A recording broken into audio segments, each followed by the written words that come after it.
Hello दोस्तों, स्वागत है आपका हमारे चैनल पर। उम्मीद करता हूं कि आप बहुत ही अच्छे होंगे। तो आइए देखते हैं आज का हमारा सेट 47 का पार्ट 4 है। इसमें ये परीक्षा कहाँ की, रेलवे ग्रुप डी सीयूटी परीक्षा के प्रश्न उठाया गया। यहाँ पर ये परीक्षा हुई थी 29/8/2022 को परीक्षा हुई थी। तो इस सेट का पार्ट 4 है और इसमें हम टॉप 5 क्वेश्चन को देखेंगे। तो आज का हमारे पहले नंबर क्वेश्चन सवाल है जो कि रीजनिंग के सभी सवालों को देखा जाएगा। पहले नंबर का सवाल है क्या, 37 नंबर। इसमें क्या कह रहा है, शब्द DABSTER में आगे और पीछे दोनों दिशाओं में ऐसे कितने अक्षर युग्म हैं। इन शब्द में ऐसे कितने अक्षर युग्म मौजूद है जिनके बीच शब्द उतने ही अक्षर हैं जिनके बीच उसके अंग्रेजी वर्णमाला क्रम में है। तो सबसे पहले इसको क्वेश्चन को लिखते हैं, उसके बाद समझते हैं क्या कह रहा है ये। इसको कोड बोले जैसे D4 A1 B2 S19, उसके बाद T20 और E5 आराम जी 18। ठीक, ये हो गया। आगे क्या कह रहा है कि इस देखिए इसमें कह रहा है ऐसे कितने अक्षर युग्म है। मतलब अक्षर युग्म मतलब अक्षरों का जोड़, मतलब दो अक्षर साथ साथ उसको अक्षर युग्म कहते हैं जिनके बीच शब्द उतने ही हैं। मतलब जैसे ए और बी उनके बीच शब्द उतने ही हैं जिन ये अक्षर युग्म हो गया, ये और ये अक्षर युग्म हो गया। मतलब एक ही अक्षर दोनों का युग्म मिलकर बन गया ए और बी। इनके बीच उतने ही अक्षर होने चाहिए जितने अंग्रेजी वर्णमाला क्रम में है। मतलब ए और बी के बीच अंग्रेजी वर्णमाला क्रम में कितने अक्षर हैं, तो देखा जाए तो कोई अच्छा नहीं है। तो वैसे यहाँ पर भी होना चाहिए। तो इसको हम करके देखते हैं। जैसे यहाँ पे पहला ही हमारा मिल गया ए और बी, इनके बीच में अंग्रेजी वर्णमाला क्रम में जितने गैप हैं, गैप कितने हैं, जीरो अंग्रेजी। जैसे ए लिखते हैं फिर बी लिखते हैं फिर सी, तो ए और बी के बीच कितने गैप हैं, जीरो गैप है। तो यहाँ पर भी जीरो गैप है, तो हमारा एक अच्छा युग्म तो ये हो गया। आगे देखते हैं क्या है। उसके बाद अगर हम देखें तो BCD या DCB उल्टा सीधा कोई भी हो सकता है, अच्छा युग्म होना चाहिए। जैसे B होता है, C होता है, D होता है, तो B और C और D के बीच में B और D दो एक अच्छा युग्म बन गया कि नहीं। यहाँ पर देखिए उतने ही गैप हैं जितने अंग्रेजी वर्णमाला क्रम में गैप है। B और D के बीच में एक गैप होता है, चाहे जो हो यहाँ रखा है उससे मतलब नहीं है। देखिए अंग्रेजी वर्णमाला क्रम में भी एक गैप होता है, लेकिन यहाँ पे C होता है, उससे मतलब नहीं है, हमने बताया था। तो A B और D मतलब दूसरा अक्षर युग्म हो गया, दो अक्षर युग्म हो चुके हैं अभी हमारे। आगे देखते हैं क्या है, और कितने अक्षर युग्म होने चाहिए, मतलब कितने अक्षर युग्म है यहाँ पर। तो 18 2 20, तो इसके बीच में एक गैप है, मतलब 18 RST। यहाँ पे क्या होता है RST। अंग्रेजी वाला क्रम में कितने गैप हैं, एक गैप है। और इसके बीच में R और T के बीच में कितने गैप है, एक गैप है।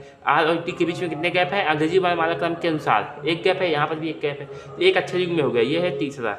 उसके बाद अगर देखें तो ABCDE, देखिए अगर हम ABCDE अगर हम इसको गैप लें, देखिए यहाँ पर भी A है और E है, तो A और E हो गया। तो इसके बीच में कितने गैप हैं, 1 2 3। अंग्रेजी वर्णमाला क्रम में 3 गैप है और इसमें भी 3 गैप है, 1 2 3।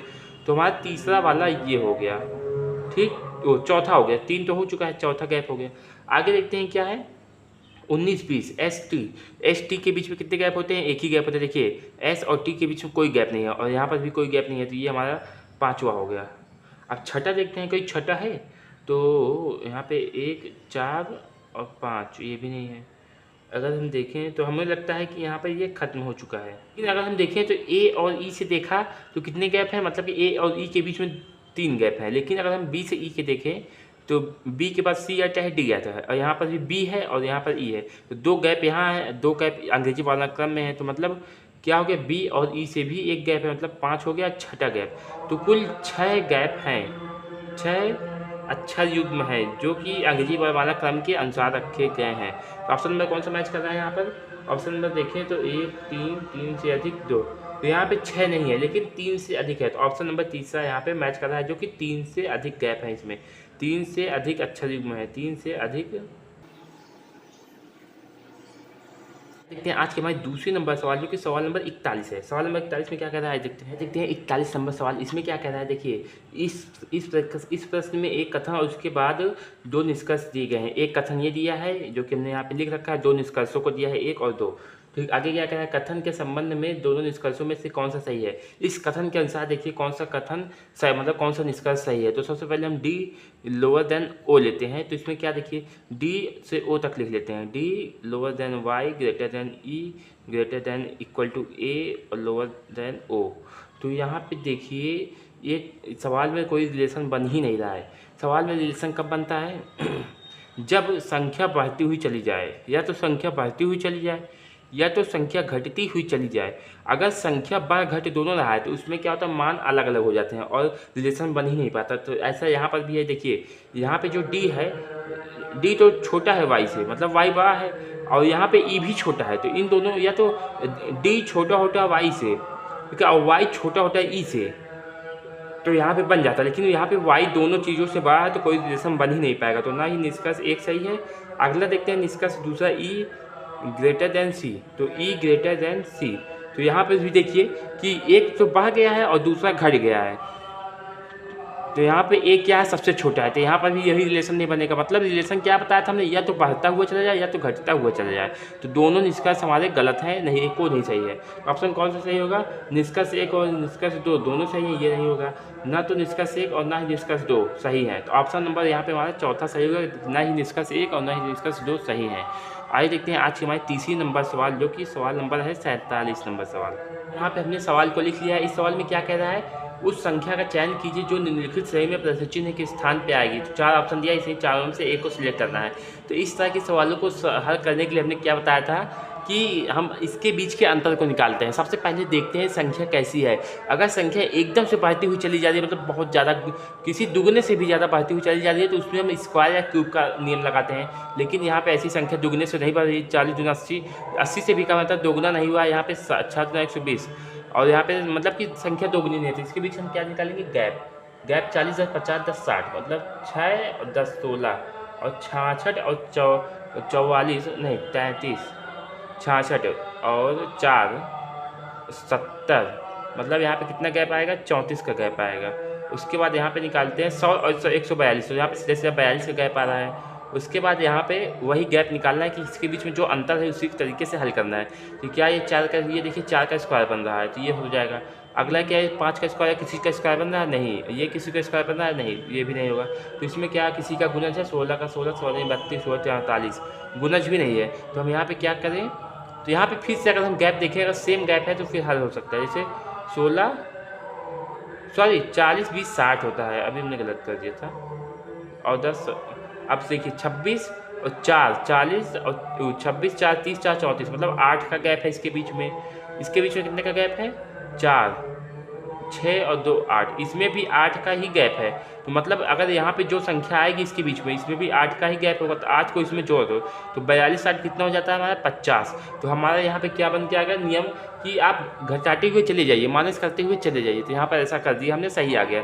तो अब 2 0 2 और यहाँ पे 5 4 9 और 192 यहाँ पे हमारा आंसर आएगा, जो कि ऑप्शन नंबर कौन सा सही कह रहा है, ऑप्शन नंबर हमारा यहाँ पे 192 चौथा सही हो रहा है।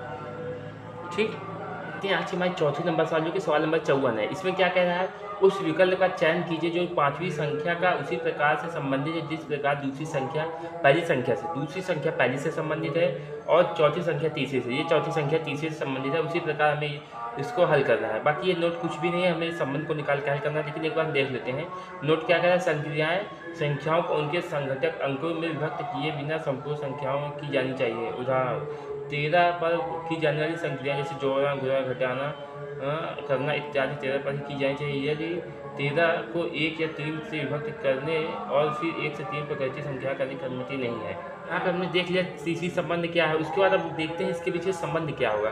तो यहाँ पे देखें तो अगर हम देखिए 4 का स्क्वायर है ये, ठीक, 4 का स्क्वायर ये होगा 16 हो गया, 36 6 छंग 36 और 8 का स्क्वायर बना। सीधा सीधा आप ये दिमाग में रखिए, जैसे 16 लिखा है तो उसको तुरंत देखिए 4 का स्क्वायर, 36 लिखा है, 64 लिखा है, ये सब स्क्वायर को आप याद रखिए। तो यहाँ पर ये 2 है, तो यहाँ पे 4 का स्क्वायर, तो अगर हम 2 घटा दें तो 2 आ जाएगा कि नहीं इसमें। अब 2 सब में घटना चाहिए, इसमें क्या 2 घटाने पे 3 आएगा, 2 घटा दें तो कितना आ जाता है 4। तो यहाँ पे ये नहीं हो रहा है। तो हमें क्या करना है कि 2 3 लाना है इसकी तरह। तो अगर हम इसी संख्या का इसमें भाग करते हैं, देखिए 2 का भाग कर दिए, इस 4 का स्क्वायर को, अब इस स्क्वायर को भूल जाइए, ठीक है। अब 2 और 4 बचा, जो 4 है इसका अगर हम भाग कर दें कितना आ जाएगा 2, और इसी तरह 3 का भी भाग कर दें तो 3 दूना 6। हमने क्या कहा, सब में 2 से भाग करो, 2 सबका आधा करो, क्योंकि सबका आधा हो रहा है। तो 2 से भाग किया तो 2 3 6, अब 8 में 2 से भाग करेंगे 2 चौके 8, तो यहाँ पे क्या बन रहा है 4। इसी नियम के अनुसार यहाँ पर 4 बन जा रहा है। मतलब सबसे पहले क्या किया, एक संख्या का स्क्वायर किया, उसी संख्या के आधे से भाग दिया।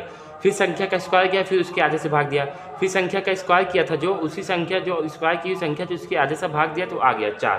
तो ऑप्शन नंबर कौन सा मैच कर रहा है? ऑप्शन नंबर यहाँ पे हमारा तीसरा मैच कर रहा है 4, जो कि ये आंसर है। इसके स्थान पे हमारा आएगा 4। आइए देखते हैं आज के हमारे 5वें नंबर सवाल, जो कि सवाल नंबर हमारी कितनी है? 55।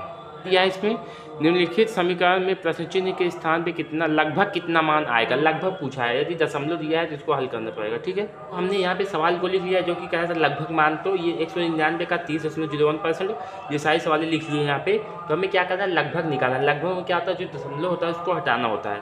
तो यहाँ पे 199.9 है। जब संख्या 0.5 से ज़्यादा होती है तो उसको एक आगे करके लिख देते हैं। तो 199 में एक आगे करेंगे तो कितना होगा? 200। अब काम इसका होता है गुने। अब 30.01, तो 30.0 है तो इसको 0.0 घटा देंगे, ऐसे ही लिखेंगे। प्लस यहाँ पे क्या लिखेंगे? 550, जहाँ पे 0.0 है ना, तो 0 का मतलब कुछ भी नहीं। और काम इस गुना 35.0, मतलब संख्या 0.5 से छोटी है तो इसको 35 में ही लिखेंगे। यहाँ पे प्रतिशत करेंगे, बराबर क्वेश्चन मार्क माइनस 540.0 है, मतलब संख्या 0.5 से छोटी है तो इसको 540 ही लिखेंगे। अब सबको हल करेंगे तो 200 इंटू 30%, मतलब 30/100, प्लस 550 इंटू 35/100, बराबर क्वेश्चन मार्क माइनस 540 हो गया। अब 1 0 1 0 1 0 1 0, 30 गुना 60 हो गया यहाँ पे, प्लस 1 0 से 1 0 कटा, ये हो गया। आगे क्या बच रहा है यहाँ पे? 55 और 35 का मल्टीप्लाई करो, 55 35 का, 35 गुना 70, 35 गुना 70, मतलब 7 140 और 30, 170, 4 और 75, 175 का 5, और यहाँ पे 17 हासिल बचा। 35 पंचे 175 फिर हो गया। 175 में हम 17 जोड़ेंगे तो 75 10 85, 86 87 88 89 90, तो यहाँ पे कितना जाएगा? 90, और 2 और बचा 192, तो 1900 कितना हो गया? 1925, और नीचे 0 बचा तो इसको 10 से भाग करेंगे तो यहाँ पे आएगा 192.5, बराबर क्वेश्चन मार्क माइनस 540। अब माइनस 540 इधर जाएगा तो प्लस में 540 हो जाएगा, तो 60 प्लस 192.5 प्लस 540 बराबर क्वेश्चन मार्क। ठीक, अब सबको जोड़ देते हैं। 0.5 को पहले लिख देंगे, 0 और 2 और 0, तो 2 हो जाएगा। उसके बाद ये हो गया 4 और 4 5 और 9, 9 1 10, 3 13 और 6 19 की 9, ठीक, 19 9 हासिल लगे 1, 5 1 6 1 7, 792 बराबर क्वेश्चन मार्क। क्या यहाँ पे ये मान दिख रहा है 792? तो 792 के लगभग में 790 यहाँ पे आंसर दिया है, तो हम बराबर करेंगे 790 बराबर क्वेश्चन मार्क, बराबर यहाँ पे बराबर नहीं लगभग का साइन लगाएंगे, ठीक है। लगभग 792.5 यहाँ पे हमारा आंसर है। आंसर कौन सा मैच करा है? आंसर नंबर यहाँ पे चौथा मैच करा है जो कि 790 है।